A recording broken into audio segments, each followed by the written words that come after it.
டேய் நிறுத்தா, எதுக்குடா வண்டியில எவ்வளவு ஸ்பீடா போயிட்டு இருக்க? ஐயோ, இங்கிட்டு போலீஸ் இருப்பாங்கன்னு தெரிஞ்சா இந்த சைட்ல வந்திருக்கே மாட்டேன். எதுக்குடா வண்டியில எவ்வளவு ஸ்பீடா போயிட்டு இருக்க? ஒரு அவசரமான வேலையா போயிட்டு இருக்கேங்க சார், அதான் ஸ்பீடா போனேன். அப்படி என்ன முக்கியமான வேலை? சரி லைசன்ஸ் எடு. லைசன்ஸா? லைசன்ஸ் நான் என்ன எடுக்கவே இல்லைங்க சார். லைசன்ஸ் எடுக்கவே இல்லையா? சரி ஹெல்மெட் எங்க சார்? ஹெல்மெட் போட்டா முடி போட்டுங்க சார், அதான் ஹெல்மெட் போடுறது இல்ல. ஏன்னா ஒரு ரூல்ஸ் கூட ஃபாலோ பண்ணாம ஓவர் ஸ்பீடாவே போறோம். உடனே சார் மேல கை வைக்கிற வேலையில வச்சுக்காதீங்க சார், அப்புறம் நான் போய் அப்பாவை கூட்டிட்டு வந்துருவேன். அப்பாவை கூட்டிட்டு வந்திருக்கியா? அப்ப ஸ்கூல் படிக்கும் போது அடிச்சா என்ன பண்ணுவேன்? படிக்கலன்னு அடிச்சா கூட அப்பயும் எங்க அப்பாவை கூட்டிட்டு போய் ஸ்கூல்லயே பஞ்சாயத்து பண்ண வந்தேன்.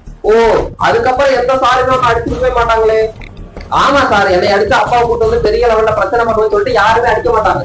அதானே ஸ்கூல் படிக்கும் போதே டீச்சர்லாம் உன்னை அடிச்சு அடிச்சு வாங்கினாங்கன்னா ஒன்றுமா வாங்கிப்பேன். இப்படி ஒரு ரூல்ஸுமே ஃபாலோ பண்ணாம வண்டியில ஓவர் ஸ்பீடா போவியா? திரும்ப சார் போயிட்டு உங்க அப்பா வரணும். அவர் 2 கோல் போட்டா திரும்புவாரு. பையனை படிக்கிற வயசுல அடிக்க விடாம தடுத்து போட்டு தருதலே வாங்கி நிக்கிறாங்க.